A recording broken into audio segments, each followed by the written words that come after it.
Good morning. Sir, ഏതായാലും നമുക്കിന്ന് Nifty നോക്കുമ്പോൾ ഒരു നേട്ടത്തിലുള്ളൊരു ട്രേഡിംഗ് തന്നെയാണ് കാണാൻ സാധിക്കുന്നത്. 217 പോയിന്റിൻ്റെ ഒരു നേട്ടത്തിൽ 26,000 എന്നൊരു നിലയൊക്കെ ഇന്ന് തിരിച്ചു പിടിച്ചുകൊണ്ടുള്ളൊരു ട്രേഡിംഗ് ആണ് കാണാൻ സാധിക്കുന്നത്. താങ്കളുടെ ഒരു വ്യൂ ഇപ്പോൾ എന്താണ് നിഫ്റ്റി 50? തീർച്ചയായിട്ടും ഞാൻ കഴിഞ്ഞ ആഴ്ച നമ്മൾ പറഞ്ഞിരുന്നതാണ് നിഫ്റ്റി പുതിയ ലെവലിലേക്ക് പോകുന്നത്. അവിടെ നമ്മൾ പറഞ്ഞു ബാങ്ക് ഏതെങ്കിലും നിലയിൽ ബാങ്ക് റെസ്റ്റ് ചെയ്യുകയാണെങ്കിൽ IT സപ്പോർട്ടൊക്കെ കിട്ടാനുള്ള സാധ്യതയുണ്ട് എന്നുള്ളത് പറഞ്ഞു. അപ്പൊ ഇന്ന് IT ഇൻഡെക്സും കൂടെ സപ്പോർട്ട് ചെയ്യുകയാണ് നമ്മുടെ നിഫ്റ്റിനെ.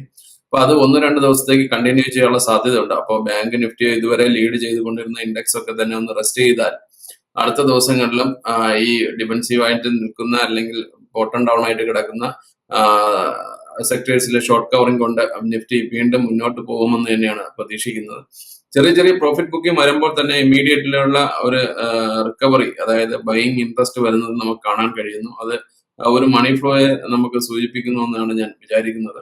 അപ്പോൾ തീർച്ചയായിട്ടും നിയറസ്റ്റ് ഒരു കാണുകയാണെങ്കിൽ 26,380 ആണ് ഇമ്മീഡിയറ്റ് ഒരു റെസിസ്റ്റൻസ് പോയിന്റ് ആയിട്ട് നമുക്ക് പറയാനായിട്ട് കഴിയുന്നത്. ആ ലെവലിലേക്ക് കൊണ്ടുപോകുമെന്ന് തന്നെയാണ് ഞാൻ പ്രതീക്ഷിക്കുന്നത്.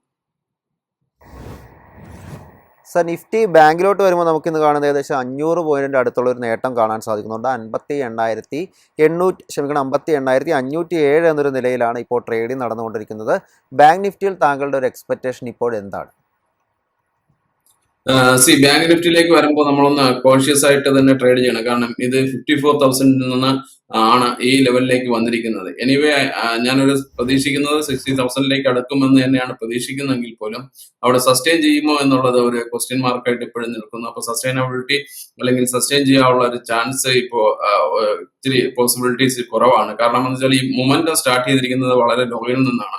അപ്പൊ ആ മൊമെന്റത്തിന്റെ സ്ട്രെങ്ത് ഏകദേശമായിട്ടുണ്ട്. അപ്പൊ ആ ഒരു സ്ട്രെങ്ത് ഫിനിഷ് ചെയ്യുകയാണെങ്കിൽ ചെറിയൊരു റെസ്റ്റിംഗ് പോയിന്റ് വേണ്ട, അല്ലെങ്കിൽ ഒരു പ്രോഫിറ്റ് ബുക്കിംഗ് വന്നതിന് ശേഷമായിരിക്കും അടുത്തേക്ക് ഒരു മൂവ്മെന്റ്സ് വരിക എന്നാണ് പ്രതീക്ഷിക്കുന്നത്. അപ്പൊ നമ്മൾ ഒരു 60,000 അപ്രോച്ച് ചെയ്യുമ്പോഴേക്കും ഒരു കോഷ്യസ് ആയിട്ടുള്ള ട്രേഡിലേക്ക് പോകണമെന്ന് തന്നെയാണ് ഞാൻ പ്രതീക്ഷിക്കുന്നത്.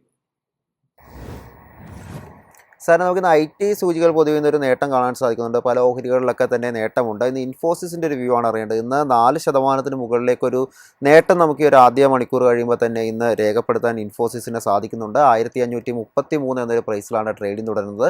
ഇൻഫോസിസിൽ താങ്കളുടെ ഒരു ടേക്ക് ഇപ്പോൾ എന്താണ്? ഇൻഫോസിസ് ഒരു റേഞ്ച് ബൗണ്ട് ആയിട്ട് ട്രേഡ് ചെയ്യുന്നു. കഴിഞ്ഞ ദിവസങ്ങളിൽ നമ്മൾ അത് സൂചിപ്പിച്ചു എന്നാണ് എനിക്ക് തോന്നുന്നത്.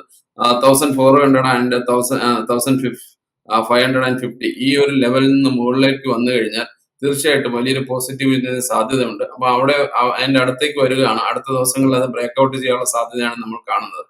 ഒരു 100 പോയിന്റ്സ്, അതായത് 1650 കൊണ്ടുപോകാനുള്ള സാധ്യത ഇമ്മീഡിയറ്റ്ലി ഉണ്ട്. കാരണം അടുത്ത 2 ദിവസം ഇവൻ നിഫ്റ്റി IT ഇൻഡെക്സിനെ സംബന്ധിച്ച് നോക്കുകയാണെങ്കിൽ ഒരു മൊമെന്റം സ്റ്റാർട്ട് ചെയ്തിട്ടേ ഉള്ളൂ. ഒരു ബോട്ടം അപ്പ് ആണ്. അവിടെ ഒരു ഷോർട്ട് കവറിംഗ് ഒക്കെ നമുക്ക് പ്രതീക്ഷിക്കാം. അപ്പൊ അതുകൊണ്ട് 1-2 ദിവസത്തേക്കൊക്കെ നോക്കുന്ന ഒരു റീറ്റെയിലേഴ്സ് സംബന്ധിച്ച്, വളരെ ഷോർട്ട് ടൈം ട്രേഡേഴ്സ് നോക്കുന്ന സംബന്ധിച്ച് IT ഇൻഡെക്സും അതേപോലെ തന്നെ IT കമ്പനീസിനും ഒരു ഷോർട്ട് കവറിംഗ് പ്രതീക്ഷിക്കാം. പോസിറ്റീവായിട്ട് തന്നെ പോകാം. പ്രത്യേകിച്ച് ഇൻഫോസിനെ സംബന്ധിച്ച് 1650 ലെവലിലേക്ക് പോകാം. പ്രൊവൈഡഡ് അവിടെ 1550-60 ലെവലിൽ ഒരു റേഞ്ച് ബൗണ്ടിന്റെ റെസിസ്റ്റൻസ് ഉണ്ട്. അത് ബ്രേക്ക് ചെയ്യുകയാണെങ്കിൽ ഒരു വലിയ മൂവ്മെന്റ് നമുക്ക് പ്രതീക്ഷിക്കാം. സാറിന് മിഡ് ക്യാപ്പിൽ നോക്കുമ്പോൾ നമുക്ക് ഏറ്റവും കൂടുതൽ നേട്ടം കാണുന്നത് ഭാരത് ഫോർജിലാണ്. ഏകദേശം 4.87% ഒരു നേട്ടം നമുക്ക് ഈ ഒരു ഓഹരിയിൽ കാണുന്നുണ്ട്. 1304 എന്നൊരു പ്രൈസിലാണ് ഇപ്പോൾ ട്രേഡിംഗ് തുടർന്നുകൊണ്ടിരിക്കുന്നത്. ഭാരത് ഫോർജിൽ താങ്കളുടെ ഒരു എക്സ്പെക്റ്റേഷൻ ഇപ്പോൾ എന്താണ്? വളരെയധികം നല്ലൊരു ചാർട്ട് പാറ്റേൺ ആണ് ഭാരത് ഫോർജില് ഫോം ചെയ്തുകൊണ്ടിരിക്കുന്നത്. ഇമ്മീഡിയറ്റ്ലി എനിക്ക് തോന്നുന്നു 1370 ലെവലിലേക്ക് കൊണ്ടുപോകാനുള്ള സാധ്യത ഇമ്മീഡിയറ്റ്ലി ഉണ്ട്. ബട്ട് അല്ലാതെ തന്നെ ആ ചാർട്ടിന്റെ പാറ്റേൺ ഒരു റിവേഴ്സൽ പാറ്റേൺ ആണ്. അപ്പൊ ഡൗൺ ട്രെൻഡ് ആയിരുന്നു കഴിഞ്ഞ കുറച്ച് കാലങ്ങൾക്ക് മുമ്പ് വരെ. അവിടെ നിന്ന് തിരിച്ച് ചെറിയ ചെറിയ മൂവ്മെന്റ്സിലൂടെ പിക്കപ്പ് ചെയ്ത് വരികയാണ്. അപ്പൊ തീർച്ചയായിട്ടും ഒരു ബോട്ടം അപ്പ് അപ്രോച്ച് എന്നുള്ള രീതിയിൽ സമീപിക്കുകയാണെങ്കിൽ ഇതൊരു വലിയ ഓപ്പർച്യൂണിറ്റി ആയിരിക്കാൻ സാധ്യതയുണ്ട്. ഒരു ലോങ് ടൈമിൽ നോക്കുകയാണെങ്കിൽ 1700 അടുത്തൊക്കെ പോകാനുള്ള സാധ്യതയാണ്. അപ്പൊ ഇപ്പൊ ഇമ്മീഡിയറ്റ്ലി ഉള്ള ഒരു റെസിസ്റ്റൻസ് ഞാൻ ആദ്യം പറഞ്ഞു 1370, അതിന് മുകളിൽ 1700 ലെവലിലൊക്കെ ലോങ് റേഞ്ചിൽ പോകാനുള്ള സാധ്യത ഉണ്ട്. വളരെ പോസിറ്റീവ് ആയിട്ടുള്ള ഒരു ചാർട്ട് പാറ്റേൺ ആണ് ഇപ്പോൾ ഫോം ചെയ്യുന്നത്. വോളിയം അതിനെ സപ്പോർട്ട് ചെയ്യുന്നുണ്ട്. അപ്പൊ അതൊരു കണ്ടിന്യൂഷൻ ആവാനാണ് ഈ സാധ്യത. താങ്ക് യു അനിഷ് സാർ, ഇത്രയും അപ്ഡേറ്റ്സ് പ്രേക്ഷകർക്കായി പങ്കുവച്ചതിന്.